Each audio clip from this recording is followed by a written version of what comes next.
اعوذ باللہ من الشیطان الرجیم بسم اللہ الرحمن الرحیم وبہ نستعین۔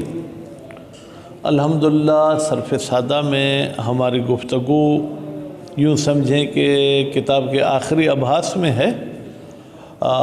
تھوڑی سی عبارت ہم زیادہ پڑھیں گے کیونکہ اس میں مطلب کوئی خاص پیچیدہ دقت والا نہیں ہے۔ ثلاثی مزید فیہ کے انہوں نے آپ کو بتایا تھا کہ 25 ابواب ہیں، ان 25 میں سے 10 مشہور اور 15 غیر مشہور۔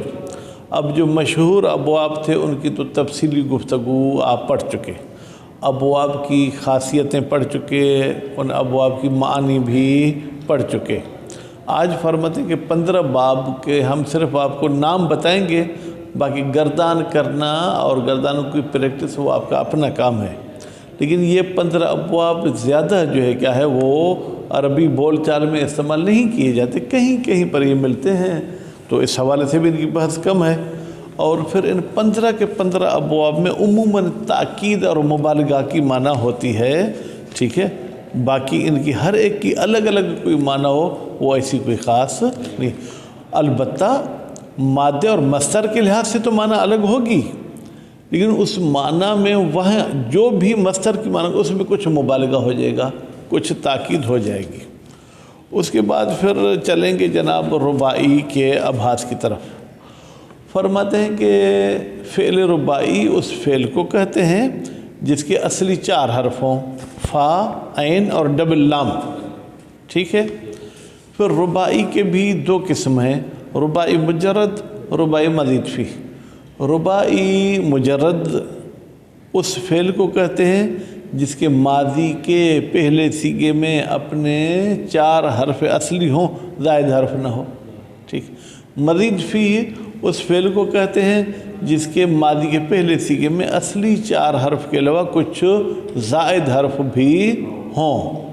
تو رباعی مجرد کا باب 1 ہے، دہرج یدہرج دہرجتاً۔ رباعی مزید فیہ کے 3 ابواب ہیں جو ہم عبارت میں پڑھیں گے۔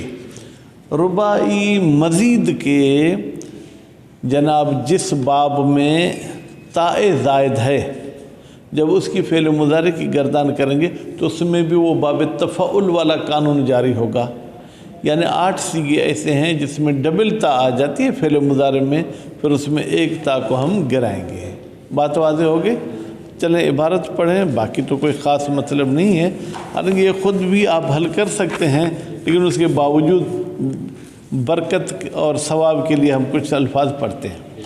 فصل 11، 11ویں فصل، ابواب غیر مشہور، وہ ابواب جو کہ غیر مشہور ہیں، کس کے؟ ثلاثی مزید کے۔ ابواب غیر مشہور کے 15 باب اند، کہتے ہیں ابواب غیر مشہور جو کہ 15 باب ہیں، قاعدے خصوصی نہ دارند، ان کا کوئی خصوصی قاعدہ قانون نہیں ہے۔ وہ غالباً بتاکید و مبالغے، اور اکثر اوقات، کبھی کبھی ممکن ہے تاکید کی معنی نہ ہو، اکثر اوقات اس میں جو کیا ہے جناب تاکید کی معنی بھی ہوتی ہے، مبالغے کی معنی بھی ہوتی ہے۔ معنی یہ خدرہ بیان می کنند، یہ اپنی معنی کو بیان کرتے ہیں۔ وہ ہمان طور کے گزشت، اور جیسے کہ یہ بات گزر چکی، کون سی؟ کمتر مورد استفادے قرار می گیرند، یہ ابواب استفادہ کے لیے، یعنی کہ مطلب پہنچنے اور مطلب حاصل کرنے کے لیے کم استعمال ہوتے ہیں۔ لذا بذکر اجمالی آنہا اکتفا می شود، لذا اسی وجہ سے کہ ان کا استعمال کم ہے، ان سے استفادہ کم کیا جاتا ہے، ان کے صرف اجمالی ذکر پر، یعنی اس کا ہم مصدر کا نام لیں گے اور ماضی اور مضارع کا ایک ایک صیغہ بتائیں گے، باقی آپ خود گردان کر کے آئیں گے۔ سب سے پہلا باب جو ہے کیا؟ فعلتن، کیا ہے بیٹا؟ فعلتن، جیسے فعل یفعلو، فعلتن، حوکل یحوکلو۔ اب یہ گردان آپ کریں گے۔ دوسرا باب ہے فعلتن، ٹھیک ہے، جیسے فعل یفعلو۔ اور تیسرا باب ہے فعنلتن، جیسے فعنل یفعنلو، ٹھیک۔ اور چوتھا باب ہے جناب فاولتن، جیسے فاول یفاولو۔ اب ایک چیز آپ کو ذہن میں رکھنی چاہیے کہ جہاں جہاں پر بھی فعل ماضی کے پہلے سیغے میں 4 حرف ہوں گے اس میں علامت مضارع پہ ضمہ ہوگا، جیسے اکرم یکرم، صرف یصرف، فاعل یفاعل، دہرج یدہرج۔ اور یہ دیکھیں 4 باب آپ نے پڑھے، چاروں کے چاروں میں علامت مضارع پر کیا ہے؟ ضمہ ہے۔ ٹھیک ہے جناب۔ 5واں باب جو ہے کیا ہے؟ فعللتن، فعلل، دیکھیں یہاں بھی یفعلل۔ ٹھیک ہے۔ اب آپ کہیں گے پھر دہرج یدہرج، اور اس میں کیا فرق ہے؟ بھائی دہرج یدہرج میں دونوں لام الفعل اصلی ہیں، اس میں ایک لام الفعل زائد ہے اور ایک اصلی ہے۔ اچھا، فعلاتن یہ چھٹا باب ہے، فعلا یفعلا۔ 7واں باب جو کیا ہے جناب؟ تمفعل، تمفعل یا تمفعل۔ اب یہاں پر دیکھیں علامت مضارع پہ ضمہ نہیں آیا کیونکہ فعل ماضی کے پہلے سیغے میں 5 حرف ہیں۔ اور جناب 8واں باب ہے تفعل، ٹھیک ہے، جیسے تفعل یا تفعل۔ 9واں باب ہے تفعل، تفعیل نہیں پڑھنا بیٹا، تفعل، جیسے تفعل یا تفعل، تفعل۔ عام طور پر بیٹا جب گردان کرتے ہیں تو مصدر کو منصوب کرتے ہیں تفعلن، ٹھیک ہے۔ باب تفعلل، جیسے تفعلل یا تفعلل، تفعلل۔ آپ کہیں گے سے یہ تفعلل تو پڑھ چکے، بھائی وہ الگ تھا، یہ الگ ہے۔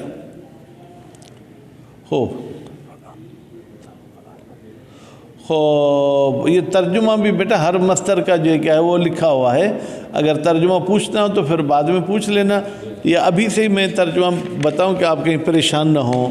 یہ جو پہلا مصدر تھا ہوکلا، اس کا ترجمہ تھا بوڑھا ہونا۔ شیطان کا ترجمہ تھا شیطان گیری کرنا۔ اور کلنس کا ترجمہ تھا ٹوپی پہنانا، پہننا نہیں پہنانا، ٹھیک ہے۔ اور جہور کا ترجمہ تھا بلند آواز کرنا، ٹھیک ہے۔ شملل کا ترجمہ تھا تیز چلنا۔ فعلات سے مصدر تھا کلسات، کلسات کا مطلب تھا ٹوپی پہنانا۔ تمرکز اس کا ترجمہ ہے ثابت ہونا۔ اور جو ہے کیا تجورب کا ترجمہ ہے جوراب پہننا۔ اور جو ہے کیا ہے جناب تشیطن کا ترجمہ یہ تھا بد جنسی کردن، تم بد جنس ہو۔ بد جنس یعنی کیا؟ یعنی تمہاری جنس اچھی نہیں ہے۔ جیسے مثلا مرغے ایک کو کہتے ہیں اصیل مرغا ہے، دوسرے کو اپنے سندھی میں کیا بولتے ہیں یہ ٹرڑا مرغا ہے، ٹھیک ہے، یہ اس کا ترجمہ ہے۔ اور تجلبب کا ترجمہ ہے جناب چوڑے کپڑے پہننا، تنگ کپڑے نہ پہننا یا پہنانا۔ اور 11واں باب ہے تفعول، جیسے جناب آپ اس کی گردان کریں گے ترحق، ٹھیک ہے، تو اس کا ترجمہ یہ ہے لرزان راہ رفتن، کانپتے کانپتے ہوئے چلنا، ٹھیک۔ اور 12واں باب ہے افعلال، جیسے ایک انساس، ایک انساس کا بیٹا ترجمہ کیا ہے؟ امتناع کردن و بے عقب و برگشتن، امتناع کردن یعنی انکار کرنا اور پیچھے کی طرف پھر واپس ہو جانا، ٹھیک ہے۔ 13واں باب ہے افعلا، ٹھیک ہے، اس کا پھر مصدر ہوگا اسلن کا۔ اسلن کا ہے یہ پشت پر سونا، یعنی کروٹ بدل کے نہیں سونا بلکہ کمر کے بل سونا، ٹھیک ہے۔ اور 14واں باب ہے افعال، جیسے اجلواد، اجلواد کا ترجمہ ہے آپس میں چپک جانا، ٹھیک ہے۔ 15واں باب ہے افعال، جیسے اہلیلا یعنی میٹھا ہونا، ٹھیک بیٹا۔ اب فرماتے تبصرے در 5 باب، 5 باب کون سے؟ 7واں، 8واں، 9واں، 10واں، 11واں۔ قاعدہ اول باب تفعول جاری می شود، اس میں باب تفعول والا پہلا قاعدہ جاری ہوگا، یعنی جہاں پر فعل مضارع میں 2 تا جمع ہو جائیں گی 8 سیغوں میں، اس میں سے ایک تا کو گرا دیں گے۔ مبحث سوم، بیٹا پہلی بحث تھی ثلاثی مجرد کی، دوسری بحث تھی ثلاثی مزید فی کی، تیسری بحث جو ہے کہ رباعی کی ہے۔ مقدمے، مقدمے کا مطلب یہ ہے کہ اصل بحث داخل ہونے سے پہلے کچھ چیزیں بیان کرنی ہوتی ہیں جن کا بحث کے ساتھ ربط ہوتا ہے۔ تقسیمات فعل ربائی، کہتے ہیں فعل ربائی کی تقسیم بندی ہمانند ثلاثی ویسے ہی ہے جیسے ثلاثی کی تھی۔ کیسے بھائی؟ پہلے فعل ربائی کی دو قسمیں ہوں گی، مجرد اور مزید فی، ٹھیک ہے؟ پھر ان میں سے ہر ایک کی دو قسمیں ہوں گی، مجرد کی بھی دو قسمیں، یا معلوم ہوگا یا مجہول، مزید کی بھی دو قسمیں ہیں، یا معلوم ہوگا یا مجہول۔ پھر معلوم کی بھی تین قسمیں، ماضی مضارع امر، مجہول کی بھی تین قسمیں ہیں۔ قاعدہ ساختن ہر قسمت، فرماتے ہیں ہر حصے کے بنانے کا قاعدہ، وسیغہ اور تمام سیگوں کے بنانے کا قاعدہ، ٹھیک ہے؟ ہر قدام ان میں سے ہر ایک کا، مجرد کا، مزید فی کا، معلوم کا، مجہول کا، ہمان طور اس کے گزشتہ ویسے ہی جیسے گزر چکا۔ یعنی کیا؟ فعل مجرد اگر بنائیں گے تو مصدر سے بنے گا، ٹھیک ہے؟ پہلا سیگا، پھر دوسرے سیگے اس سے بنیں گے۔ تثنیہ کے لیے مجرد پہلے سیگے کے آخر میں الف لگانا پڑے گا، جمع مذکر کے لیے واو لگانا پڑے گا، ٹھیک ہے؟ تو وہی ہے جو گزر چکا۔ بے مقدمہ کتاب کہاں پر گزرا؟ اس کتاب کے مقدمے میں۔ وہ اوائل مبحث ثلاثی مجرد، اور ثلاثی مجرد کے بحث کے ابتدا میں۔ وہ مقدمے مبحث ثلاثی مزید فی مراجع نمائید، اور جو ثلاثی مزید فی کا بھی مقدمہ تھا، کہتے ہیں اس کی طرف رجوع کریں، یہاں سب چیزوں کو ہم دہرانا نہیں چاہتے۔ وہ نیز ماضی و مضارع و ربائی، کہتے ہیں کہ ماضی و مضارع ربائی، ربائی کا ماضی اور ربائی کا مضارع اور ماضی مانند ماضی و مضارع ثلاثی، وہ ثلاثی کے ماضی اور مضارع کی طرح ہیں۔ یعنی کیا؟ جیسے ماضی میں لام الفعل پہ فتح تھی، یہاں ربائی میں بھی فتح ہوگی۔ مضارع میں لام الفعل پہ ضمہ تھا تو یہاں بھی ضمہ ہوگا۔ مضارع میں ثلاثی مجرد میں نون اعرابی آتی تھی تو ربائی میں بھی نون اعرابی آئے گی، در حالات مختلف حالات میں۔ جب فعل حرف جازم داخل ہوگا تو جزم ہو جائے گا، ناصب داخل ہوگا تو نصب ہو جائے گی۔ ربائی مجرد در یک باب، ربائی مجرد کے کتنے باب ہیں؟ ایک باب ہے۔ اور ربائی مزید در سے بابس، اور ربائی مزید کے کتنے باب ہیں بیٹا؟ تین ہیں، ٹھیک ہے؟ اب پہلا باب ربائی مجرد، ماضی ربائی مجرد بروزن فعلل، ربائی مجرد کی ماضی کس وزن پر آتی ہے؟ فعلل۔ مضارع آن، اور اس ربائی مجرد کا مضارع، ٹھیک ہے جناب، بروزن یفعللو، یفعللو کے وزن پر آئے گا۔ وہ مصدر آن، اور ربائی مجرد کا مصدر بروزن فعللتن، فعللتن کے وزن پر آئے گا۔ وہ گاہی در بعضی افعال، اور کبھی کبھی کچھ افعال میں بروزن فعلال نیز میاد، اس کا فعلال کے وزن پہ بھی مصدر آتا ہے، جیسے دہرج یدہرجو، دہرجتن و دہراجن، ٹھیک ہے؟ گلتاندن، کسی کو پانی میں ڈبونا، غرق کرنا۔ اب یہ اس کی گردانیں ہیں جو انشاءاللہ آپ خود اس کی پریکٹس کریں گے، اور میں آپ سے انشاءاللہ کل سنوں گا۔ دوسری فصل جو وہ ربائی مزید کی ہے، ابواب ربائی مزید، ربائی مزید کے ابواب از این قرار اس طریقے سے ہیں، اس ترتیب کے ساتھ ہیں۔ باب تفعلل، جیسے تفعلل یا تفعلل تفعلل، ٹھیک ہے؟ اگر عربی حساب سے پڑھیں گے تو تفعللن، ٹھیک۔ دہرج یہ ہے جناب ثلاثی، یہ ربائی مجرد۔ تدہرج یہ ربائی مزید ہو گیا، ٹھیک ہے؟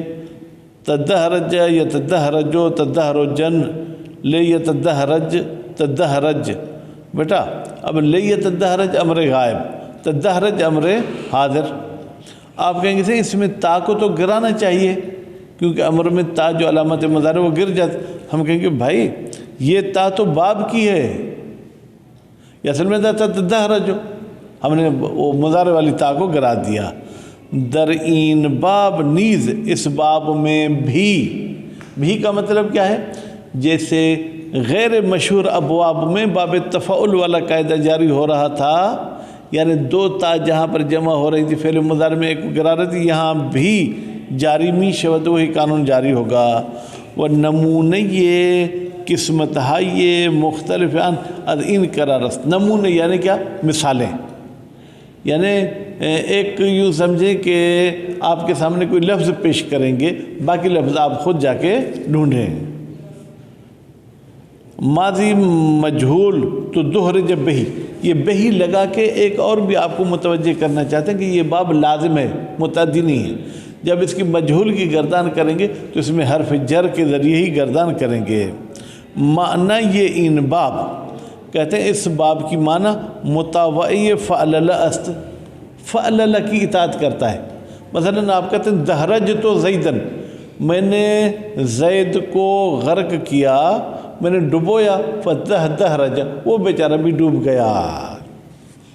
باب افعلال، دوسرا باب افعلال ہے، ٹھیک ہے، جیسے آپ کہتے ہیں افعلل یفعللو افعلالن، ہر جمع تو یہ ہوگا جناب رباعی مجرد، احرنجم یہ رباعی مزید، احرنجم یا رنجم، انشاءاللہ گردن آپ خود کریں گے۔